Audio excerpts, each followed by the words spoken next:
హరి ఓం. ఆది శంకరాచార్యకృత ఆత్మబోధ.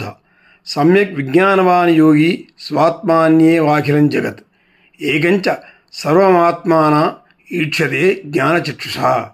విజ్ఞాని ఆత్మద్రష్ట అయిన యోగి తన జ్ఞానచక్షు ద్వారా జగాన్నంతా తన ఆత్మలో దర్శించగలడు. అతనికి అంతా ఆత్మమయమే.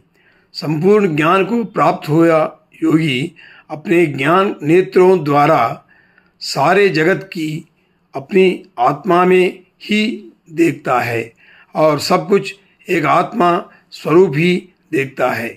The yogi of perfect realization and enlightenment sees through his eye of wisdom the entire universe in his own self and regards everything as his own self. Om Shanti Shanti Shanti Hari Om.